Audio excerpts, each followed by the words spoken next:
So this religious leader who's an attorney comes to Jesus on one occasion. And in Matthew chapter 22, he asks, "Master, what is the greatest commandment?" That's no throwaway question. In other words, if I only had to do one thing to please God, what would that be? And Jesus came right back. He said, "The greatest commandment is, thou shalt love the Lord your God with all your heart, with all your strength, and with all your mind. And the second's like unto it, you should love your neighbor as you love yourself." So that makes me wonder, what does it take to love God? I mean, how would God know that I loved him? Well, maybe we go to all the don'ts list, like I don't get drunk, and I don't swear, and I don't sleep around, and well, all of that may be very applaudable.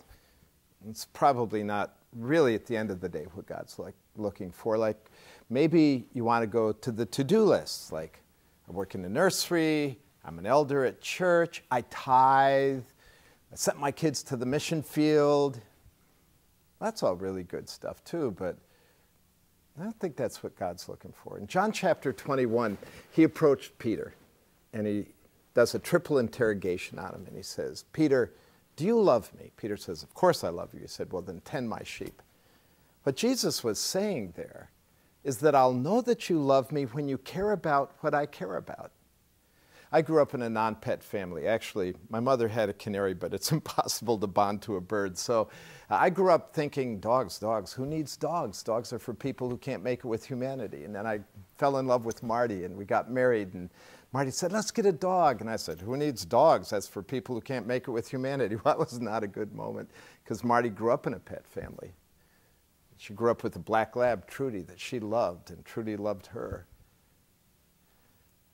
And I learned right away that one of the ways I would prove my love to Marty would be to care about what she cared about. So flash back to John 21. Jesus says, "Peter, I'll know you love me when you care about what I care about, the needs and nurture of people. Love my sheep, tend my lambs." Maybe that's why Jesus said the second one's like unto it, you should love your neighbor as yourself.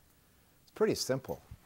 God says, I'll know that you love me by how you treat people, all of them. Because of anything else, in the life of Jesus Christ, he proved this point, that people matter most regardless. So, how about today, you speak God's love language, and you prove that you love him by blessing someone else, a family member, a friend, a neighbor, most importantly, an enemy.